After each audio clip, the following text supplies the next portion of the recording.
देखो example number 3, इसमें क्या है, इफ़ यू बराबर, ये आपको कोई फंक्शन दे रखा है, ठीक है, कोमा करके तीनों अलग अलग हैं, then prove that del u upon del x plus del u upon del y plus del u upon del z equal to 0।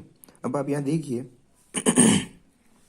कि y minus z, z minus x, x minus y का ये function है u, यानी कि इसको कुछ मान लेंगे, इसको कुछ मान लेंगे और इसको भी कुछ मान लेंगे। इसको बोल दिया t1, इसको बोल दिया t2, इसको बोल दिया t3, यानी कि u कोई फंक्शन है t1, t2 और t3 में। ये बात क्लियर हो गई। अब मैंने आपको ये कल लास्ट वीडियो में मैंने आपको ये चीज़ बता दी थी कि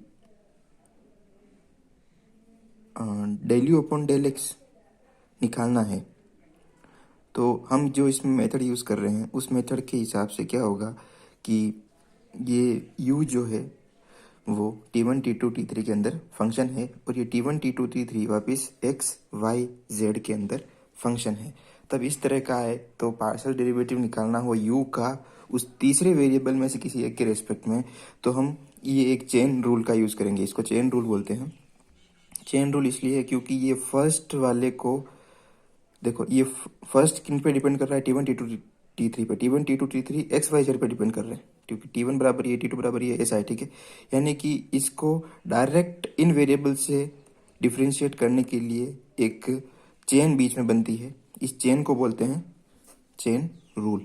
और ये चेन क्या होती है, मैंने आपको कल बताई थी कि del u upon del x निकालना हो और यू जिन जिन पे डिपेंड करता है t1, t2, t3, उनको del u upon del x तो क्रॉस में रहेगा। देखो del u upon del x, del u upon del x, del u upon del x, ये जो वेरिएबल आ रहे हैं t1, t2, t3, क्योंकि हमको तो यही पता है कि u का डिफ्रेंशिएशन तो हम t1, t2, t3 के रेस्पेक्ट में कर सकते हैं, क्योंकि u तो इनके ऊपर डिपेंड कर रहा है। इसलिए डेल टी वन ऊपर नीचे यहाँ पे भी गुणा किया, यहाँ t2, यहाँ t3, ठीक है। जितने वेरिएबल पे डिपेंड करता है उतने वेरिएबल प्लस होके ये टर्म्स चलती जाएगी, समझ गए।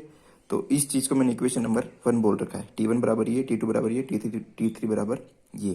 अब आगे देखो, आगे क्या हो रहा है कि del u upon del x बराबर del u upon del t1, फिर जो ये वैल्यू निकालनी थी हमको, ये del t1 upon del x, यानी कि t1 का x के रेस्पेक्ट में करेंगे। तो देखो x का कोई वेरिएबल ही नहीं है और पार्शियल डिफ्रेंशिएशन हो रहा है, तो इसकी वैल्यू क्या आएगी, 0।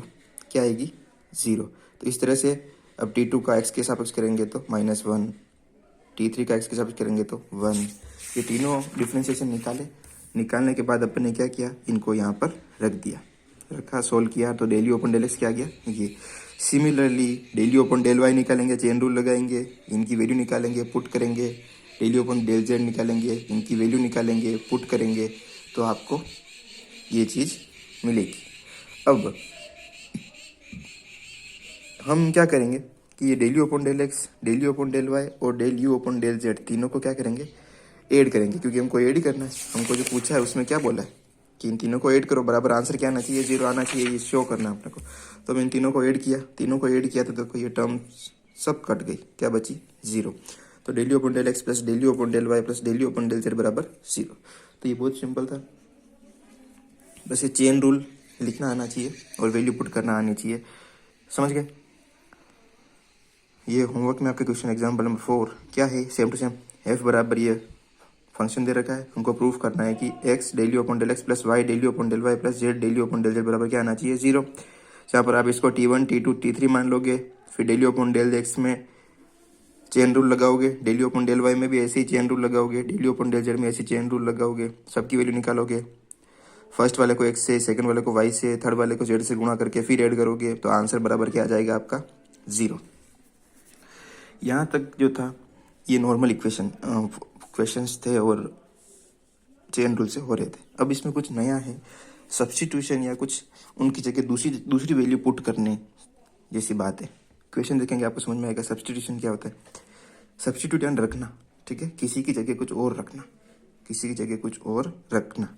तो शो दैट, सिद्ध कीजिए कि the form of the following equation, कि ये जो इक्वेशन की जो संरचना है, इक्वेशन रिमेन्स अनचेंज्ड, अपरिवर्तित रहती है, कब, जब हम कुछ ऐसा पुट करें x बराबर 1/z, x बराबर 1/z इस इक्वेशन में हम पुट करें, ठीक है, तो भी इस इक्वेशन का जो रूप है वो ऐसा कैसे ही दिखेगा, ये ऐसा बोल रहा है, भले वेरिएबल अलग हैं पर दिखेगा ऐसा कि ऐसे ही। एक्स की जगह इसने 1/z बोला है तो अपन 1/z रखेंगे, तो यहाँ सब z में आ जाएगा भले, पर दिखेगा एकदम ऐसे ही, ठीक है ना। दिखने का तरीका ऐसे ही होगा। ये वही बात हो रही है, बहुत सारी कॉलोनी बन रही है, ठीक है। कॉलोनी बन रही है बड़ी, कॉलोनी में सारे घर एक जैसे होते हैं, सारे घर एक जैसे होते हैं, कलर का फर्क होगा, दो घर के बीच में कलर का फर्क होगा, बाकी घर एकदम सेम दिखेगा। यानी कि ये एक्स की जगह यहाँ जेड आ जाएगा, पर ये दिखेगा एकदम ऐसा का ऐसा, समझ रहे हो। तो सब्सटीट्यूशन क्या करना है, एक्स बराबर 1/z, यानी कि एक्स की जगह क्या लिखना है, 1/z निकाल रखना है। तो अब अपन क्या करेंगे, एक्स बराबर 1/z रखना है, तो अपन यहाँ से del y upon del x और डेल टू वाई, एक्स की जगह तो अपन 1/z रख देंगे। समझ में आ गया बात कहाँ हो रही है, कि भाई del two y upon del x square, del y upon del x की जगह क्या रखेंगे, तो अपन ये चीज़ निकालेंगे, ये दोनों चीज़ें निकालेंगे और फिर यहाँ पुट करेंगे। तो इसने पहले क्या कर दिया, हमको del y upon del x निकालना है, del y upon del x निकालना है, तो ये चेन रूल लगाया इसने, del y upon del x, यानी कि del y upon del x तो as it is del z से गुणा किया, डेल जेड से गुणा किया, क्योंकि एक्स किसी एक वेरिएबल पे डिपेंड कर रहा है ना, एक ही वेरिएबल है, तीन तो ही नहीं, उसमें T1 T2 T3, इसलिए del del differentiation partial differentiation का डेल लगा था, बस में एक ही वेरिएबल है, इसने नॉर्मल डिफ्रेंशिएशन चल रहा है। तो एक्स बराबर 1/z है, तो यहाँ डी जेड से ऊपर नीचे गुणा किया और d y by d x, तो ये रहा तिरछा, ठीक है। तो d y by d z का तो पता नहीं, पर del z upon del x निकाल सकते हैं, del z upon del x निकाल सकते हैं। हम क्या करेंगे, एक्स का जेड के सापेक्ष अवकलन करेंगे, इस एक्स का जेड के सापेक्ष अवकलन करेंगे, तो D x upon d Z क्या आएगा, -1/z², -1/z का अवकलन क्या होता है जेड के सापेक्ष, -1/z², एक्स की घात n के फॉर्मूले से, ठीक है। अपने को del x upon del z की जगह उल्टा चाहिए, del z upon del x चाहिए, इसको पलट दो, इसको क्या कर दो, पलट दो, तो इसको पलट देंगे तो क्या हो जाएगा, Z² ऊपर चला जाएगा, तो ये Z²/1 हो जाएगा, यानी कि Z², तो ये लिख दिया मैंने Z², समझ गए। और क्या बचा साथ में, dy अपॉन डी जेड, इसको बोल दिया इक्वेशन नंबर 2। अब मुझे क्या निकालना है, ये तो निकल गया, del two y upon del x square निकालना है, तो इसका वापस एक्स के सापेक्ष अवकलन होगा, यानी कि del two y upon del x square निकल जाएगा। तो वापस वही किया, यहाँ पे भी चेन रूल ही लग रहा है, ठीक है। ये चेन रूल थोड़ा बहुत जोरदार है, देखना क्या हो रहा है, देखना।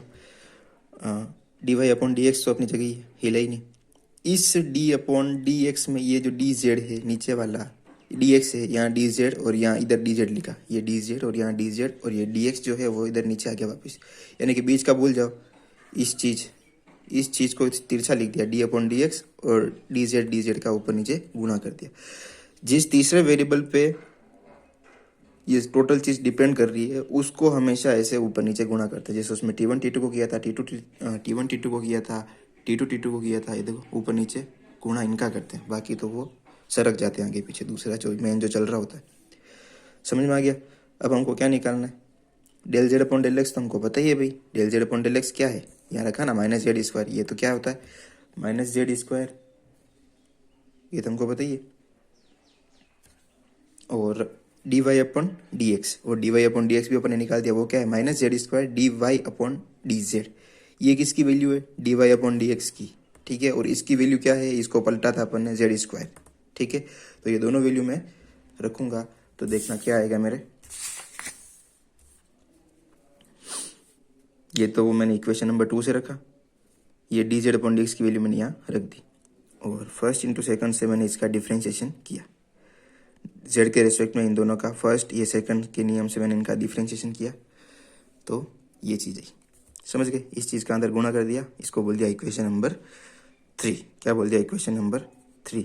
अब मैं क्या करूँगा, समीकरण 1 तथा 2 का प्रयोग समीकरण 3 में करने पर, यानी कि ये जो del two y upon del x square की वैल्यू ये आई, और पीछे अपन ने del y upon del x की वैल्यू निकाली, वो दोनों की वैल्यू अपन कहाँ रखेंगे, जो मेन इक्वेशन हमको दे रखी है, जो मेन इक्वेशन हमको दे रखी है यहाँ पे और यहाँ पे इन दोनों की वैल्यू रखेंगे।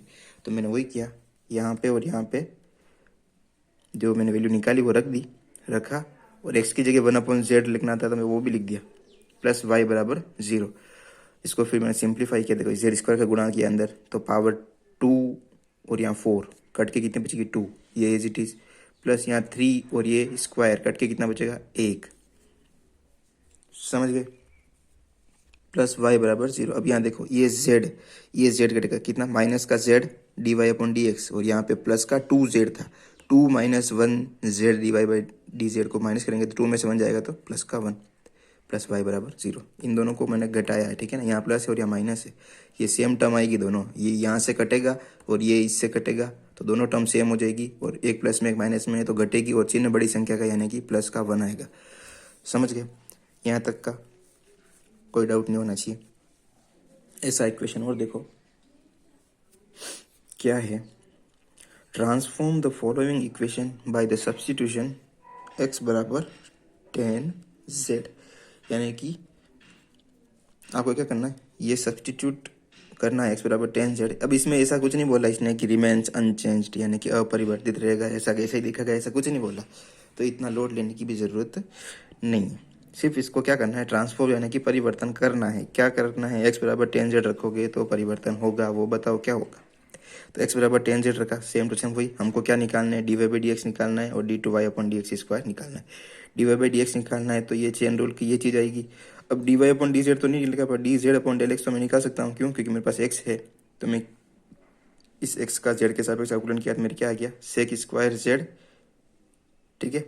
और इसको पलटो, इसको क्या करेंगे, पलटेंगे यानी कि del z upon del x, del z upon del x, तो ये भी पलट जाएगा, यानी कि 1 अपॉन सेक स्क्वायर एक्स, और 1 अपॉन सेक थीटा क्या होता है, कोस थीटा, इसलिए 1 अपॉन सेक थीटा का क्या लिखा, कोस स्क्वायर थीटा की जगह जेड चल रहा है यहाँ पे।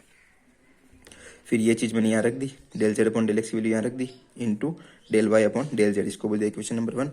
वापिस सेम टू सेम प्रोसेस से मैंने del two y upon del x यहाँ वापिस चेन रूल लगाया, कोस स्क्वायर जेड की वैल्यू रख दी यहाँ पे, ये चीज़ यहाँ रख दी, del upon del z d y upon d x की वैल्यू थी क्या आ रही इक्वेशन 1 से, वो यहाँ रख दी। फिर इसको फर्स्ट इंटू सेकंड की प्रॉपर्टी से वापस सोल्व किया अवकलन को या डिफ्रेंशिएशन को, तो ये टर्म आई मेरी, इस टर्म को मैंने एच डी रखा।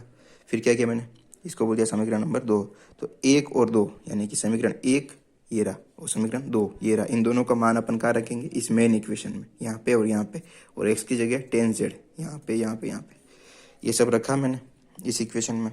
फिर इसको सिंप्लीफाई किया, इसको क्या किया, सिंप्लीफाई किया, तो ये टर्म आई, ठीक है, ये टर्म आई। फिर ये माइनस का 2 10z d y upon d z, ये प्लस का 2 10z d y upon d z, same term cut जाएगी, क्या बचेगा, del two y upon del z square plus y बराबर 0। क्लियर? ये और वो क्वेश्चन एकदम सेम था। इसमें क्या बोला, रिमेन्स अनचेंज्ड, यानी कि फंक्शन में सब्स्टिट्यूशन रखा, उसके बाद भी जो जो नया फंक्शन आया, ये जो नई फंक्शन आई दिख रहा है आपको जेड स्क्वायर, और इस फंक्शन में क्या चेंजेस है आप मुझे देख के बताओ। आपको आप बोलोगे कि हाँ सर कोई चेंजेस नहीं, कोई चेंजेस नहीं। यहाँ देखो, यही था वो, x square del two y upon del x square, z square del two y upon del z square, plus z del y upon del z, plus x del y upon del x, plus y बराबर 0। Change कहाँ आया, मैंने क्या बोला, variable में फर्क पड़ेगा तो कोई इतना, दिखने में एकदम सेम दिखेगा, ठीक है, दिखने में एकदम सेम दिखेगा। तो यहाँ z है और यहाँ बस x है सब जगह, और कोई फर्क नहीं है, पर दिखने में दोनों सेम है। तो इस चीज़ का ध्यान रखना है क्वेश्चन पढ़ते समय कि रिमेन्स अनचेंज्ड तो नहीं बोल रहा, वैसे वो ऑटोमेटिक आ जाएगा, अगर होगा तो ऑटोमेटिक आ जाएगा, इतना लोड लेने की ज़रूरत भी नहीं है। एग्जाम्पल नंबर 5, दिखने में खतरनाक है, ध्यान से समझना क्या बोल रहा हूँ, ठीक है। अभी जब जितनी भी चीज़ें अपन पढ़ रहे हैं उसमें कहीं कि अपने 2 वेरिएबल के बारे में ही देखा, यानी कि x और y होमोजीनियस के अभी तो इतने क्वेश्चन किए, x और y में किए थे, समघात फलन वाले क्वेश्चन किए थे, x और y में किए थे, समघात फलन कैसा दिखता है वो भी मैंने बताया आपको। पर कहीं पे अगर तीसरा वेरिएबल आ जाए साथ में, तब समघात फलन दिखने में भी थोड़ा परिवर्तित हो जाता है। कैसे होता है, क्या होता है, वो मैं आपको समझा रहा हूँ, ध्यान से देखना इस क्वेश्चन को। क्या बोल रहा हूँ मैं कि अगर u is a homogeneous function of degree n, यानी कि u कोई फंक्शन है, कैसा है, समघात, होमोजीनियस है समघात, और घात कितनी है n, उसकी घात कितनी है n, और वेरिएबल कितने हैं x y z, यानी कि होमोजीनियस फंक्शन है इन 3 वेरिएबल में x y z, ठीक है, जिसकी डिग्री या घात कितनी है n, तो इस चीज़ बराबर nu, यानी कि ये बोल रहा है, ये आपका वो जो यूलर्स थ्योरम थी उस हिसाब से जो वैल्यू आनी चाहिए वो nu। 3 वेरिएबल है, तो अब यहाँ 3 वेरिएबल है, तो u का n घात का समघात फलन भी कैसा दिखेगा, मैंने आपको तब क्या लिखाया था, तब सिर्फ इतना ही था, कितना था, इतना, बराबर एन यू, बराबर एन यू, इतना ही था। अब तीसरा वेरिएबल आ गया, तब कन्फ्यूजन कहाँ हो रहा है देखो। तब भी हम यही करते थे, यहाँ एक्स की घात एन आता था, फंक्शन ऑफ वाई बटा एक्स लिखते थे, फंक्शन ऑफ वाई बटा एफ वाई बटा एक्स लिखते थे यहाँ पे। अब हो क्या रहा है कि यहाँ तीसरा वेरिएबल भी आ रहा है, पर अभी भी अपन बाहर एक्स की घात एन ही ले रहे हैं, ठीक है, क्योंकि हमने जब उसमें क्वेश्चन किया तो मैंने आपको बताया था कि उसमें एक्स कॉमन लेते हैं, अंदर से एक्स कॉमन लेते हैं, तो अंदर की सारी टर्म्स कैसे बन जाती है वाई बटा एक्स के टर्म की। अब इसमें क्या जेड भी सर्वाइव करेगा उस फंक्शन में, तो वहाँ से भी कुछ कॉमन आएगा, तो उसके भी बटा में क्या आएगा एक्स, उसके भी बटा में क्या आएगा एक्स, यानी कि अंदर तब दो तरह की चीज़ बचेगी। क्या बचेगी, एक तो वाई बटा एक्स टाइप का फंक्शन बचेगा और जेड बटा एक्स टाइप का फंक्शन भी उसमें बचेगा। तो ये टोटल जो फंक्शन बचेगा वो कुछ इस तरह के टर्म्स का बचेगा, यानी कि समझ रहे हो उसमें, क्योंकि वाई के साथ जेड भी है, तीन वेरिएबल की बात कर रहे हैं, तो जेड अपॉन एक्स टाइप का फंक्शन भी उसमें बचेगा। तो इन दोनों को कंबाइंड रूप में वाई बटा एक्स और जेड बटा एक्स के रूप में लिख दिया, ठीक है। अगर यहाँ कोई चौथा वेरिएबल होता तो उसको मैं बटा करके एक्स लिखता, तो यहाँ तीन वेरिएबल हो जाते। बाहर एक्स की घात ये नहीं आता, क्योंकि कॉमन तो दोनों में एक्स ही ले रहे हैं, अभी भी देखो बटा में एक्स ही नीचे, बटा में अगर वाई होता तो बाहर वाई की घात एन होती, बटा में अगर जेड होता जेड की घात एन होती, ठीक है। जो बटा में होता है उसकी घात बाहर एन होती है। तो ये आपका समघात फलन होता है, मैंने आपको जब डेफिनेशन बताई थी तब बता दिया। अब इसमें ऐसा चेंजेस क्या हो रहा है देखो, भारी चेंजेस हो रहा है, क्योंकि अब देखो पहले यहाँ से वाई बटा एक्स था कोई फर्क नहीं पड़ता था, अब यहाँ पे दो फंक्शन है, तो इसको T1 बोल दिया, इसको T2 बोल दिया।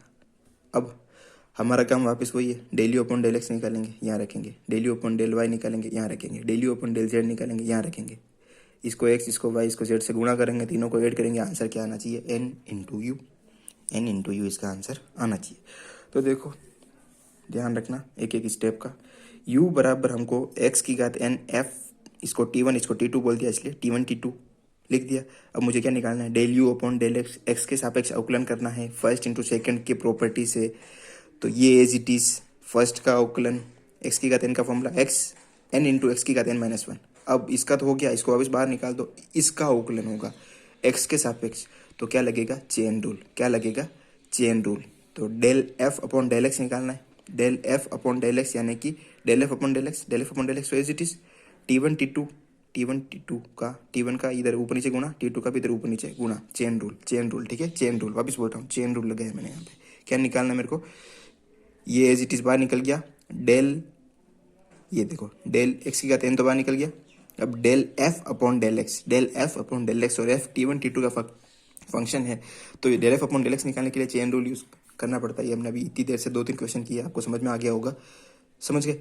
तो ये चीज़ प्लस ये वापस आ गया, del T1 upon del x, same term वापस लिख दी मैंने, ठीक, ठीक है, रिपीट कर दिया, कुछ नया नहीं गया इसमें लगता है। अब देखो, क्योंकि वाई बटा एक्स क्या है मेरा T1, जेड बटा एक्स मेरा क्या है T2, ये मैंने सपोज कर रखा है ऊपर, तो यहाँ से मैं क्या निकालूंगा, del T1 upon del x, del T1 upon del x निकाला, ये आ गया, del T2 upon del x निकाला, ये आ गया, del T2 upon del x निकाला, ये आ गया, del T1 upon del x यहाँ रखा, del T2 upon del x यहाँ रखा, दोनों की वैल्यू रख दी, दोनों की वैल्यू यहाँ रख दी, तो फंक्शन कैसा हो गया, कुछ ऐसा, ये माइनस का, ये भी माइनस का, माइनस बाहर आ गया, ठीक है। एक्स की घात दो, दोनों वो भी नीचे दोनों में सेम है, वो भी बाहर आ गई, घात नीचे दो है, ऊपर जाएगी तो माइनस में दो हो जाएगी, आधार सेम है तो घातें जुड़ जाएगी, इसलिए एन माइनस दो हो गया, नीचे भी एक्स है ना, इसकी घात कितनी है दो, आधार क्या एक्स, इसका घात कितना एन, आधार कितना एक्स, तो आधार तो दोनों का एक्स ही है, दोनों सेम है, आधार सेम है तो घातें जुड़ती है, क्योंकि एक्स की घात दो नीचे था, ऊपर जाएगी तो घात किस में हो जाएगी माइनस में, इसलिए एन माइनस दो, आधार सेम है तो घातें जुड़ती है, ये हो जाएगा, ठीक है। फिर अंदर जो टर्म बची वाई इंटू ये, जेड इंटू ये एज इट इज रहने दिया। सिमिलरली अपन ने वापस क्या निकाला, del u upon del y, इसमें वही T1 T2 चल रहे हैं, T1 T2 चल रहे हैं, यहाँ पे del T1 upon del y और del T2 upon del y निकाल दिया, क्या आ रहा है 1 अपॉन एक्स और 1 0, क्योंकि यहाँ पे भी ऐसा कैसा चेन रूल आएगा, बस यहाँ क्या आएगा, यहाँ वाई आएगा, यहाँ क्या आएगा वाई आएगा, यानी कि T1 का वाई के रेस्पेक्ट में और T2 का वाई के रेस्पेक्ट में अवकलन निकालना पड़ेगा, जो अपन ने पहले निकाल दिया वो क्या आ रहा है 1 अपॉन एक्स और 0। फिर इसको सिंप्लीफाई किया तो ये टर्म आई, फिर एक्स की घात ए के ऊपर गया तो घात माइनस में हो जाएगी n minus one, del f upon del T1 ये बचा। सिमिलरली क्या निकालोगे, del u upon del z निकालोगे, तो यहाँ क्या आ जाएगा जेड जेड जेड आ जाएगा, यहाँ जेड यहाँ जेड यहाँ जेड यहाँ जेड, और वापस क्या निकालोगे उनका del T1 upon del z, del T2 upon del z निकालोगे, वैल्यू पुट करोगे तो आपको ये आंसर मिलेगा। ये चीज़ आप करके देखोगे ही तो ही समझ में आएगा, वरना मैंने तो एक बार समझा दिया, आप करके देखोगे तभी आपको चेन रूल क्या होता है वो क्लियर होगा। और प्रैक्टिस करोगे तो आपको याद करने की ज़रूरत भी नहीं, चेन रूल कब कहाँ अप्लाई करना है ये भी आपको ऑटोमेटिक प्रैक्टिस करने के बाद समझ में आने लगेगा। Practice make a man perfect, practice make a person perfect. ठीक है, मैन का कोई ठेका नहीं, वुमेन भी कर सकती है। तो practice make a person perfect. ठीक है, तो तीसरा, चौथा, पांचवा, इनको एक्स वाई जेड से गुणा करके जोड़ने पर, हमको यही करना है, इनको एक्स वाई जेड से गुणा करके जोड़ने पर जोड़ा तो क्या मिला, n इंटू एक्स की घात n F T1 T2। n तो एज इट इज एक्स की घात n F T1 T2, x की घात n एफ T1 T2 को क्या लिखेंगे, u, तो ये लिख दिया u। तो हमने इसको ऐड किया और आंसर क्या आ गया, n into you, n into you. जो मुझे चाहिए था वो मुझे मिल गया। वापस रिपीट कर रहा हूँ मैंने क्या किया। समघात फलन की डेफिनेशन इंपॉर्टेंट है। अभी तक अपन ने सिर्फ इतना ही पढ़ा था समघात फलन में, एक्स और वाई दो वेरिएबल हो तो ये समघात फलन का यूलर्स थ्योरम से इस तरह का अवकलन दिखता है। ठीक है, इस तरह का अवकलन दिखता है, पर अभी यहाँ पे तीसरा वेरिएबल आ गया। ठीक है, और इसका समघात फलन उनकी उसके लिए समघात फलन भी कैसा दिखता है, इस तरह का समघात फलन दिखता है एक्स की घात n कॉमन लेने के बाद। पर क्योंकि जेड भी इंक्लूड हो रहा है तो जेड को भी लेना पड़ेगा, जेड बटा एक्स। अब इनको दो नाम भी दिया, T1 और T2। फिर अपने नॉर्मल जैसे अपन निकालते हैं वैसे डेली ओपन डेल एक्स निकाला। फर्स्ट वाले में कोई प्रॉब्लम नहीं है क्योंकि इसका अवकलन हो रहा था, ये तो एज इट इज रह रहा था, फर्स्ट इंटू सेकंड की प्रॉपर्टी से ये एज इट इज इसका अवकलन हुआ वो तो हो गया। पर अब इसकी बारी हो गई, ये तो आर रहेगा, अब इसकी नंबर आएगा, इसका नंबर आएगा, यानी कि del f upon del x निकालना है, del f upon del x निकालना है। Del f upon del x कैसे निकलेगा, चेन रूल से। क्यों, क्योंकि T1 T2 दो वेरिएबल आ रहे हैं, T1 T2 दो वेरिएबल आ रहे हैं, इसलिए चेन रूल लगाना पड़ेगा। चेन रूल लगाया तो del T1 upon del x और del T2 upon del x निकालना है। तो जो हमने T1 T2 माना उनका आउटलाइन करके अपन ये दोनों वैल्यू निकालेंगे, यहाँ पुट करेंगे, सिंप्लीफाई करेंगे, जो कॉमन आ रहा है वो कॉमन लेंगे, चिन्ह कॉमन आ रहा है चिन्ह कॉमन लेंगे। कॉमन लेने के बाद जो टर्म बच रही है वो लिख दी, इसको इक्वेशन नंबर 3 डाल दिया। Same to same del u upon del y निकाला, यहाँ पे सब जगह वाई आ जाएगा, जहाँ एक्स है जहाँ वाई आ जाएगा, उसको सोल्व करेंगे तो हमको ये मिल जाएगा। Same to same del u upon del z निकालेंगे, फिर इन तीनों को एक्स, इसको वाई, इसको जेड से गुणा करेंगे, तीनों को ऐड करेंगे तो आंसर में एन यू आना चाहिए तो हमारा एन यू आ गया। ठीक है, तो आपका ये इक्वेशन, ये जो एग्जाम्पल नंबर 5 है ये इम्पोर्टेंट भी है एग्जाम के हिसाब से। ठीक है, आज के लिए इतना काफ़ी।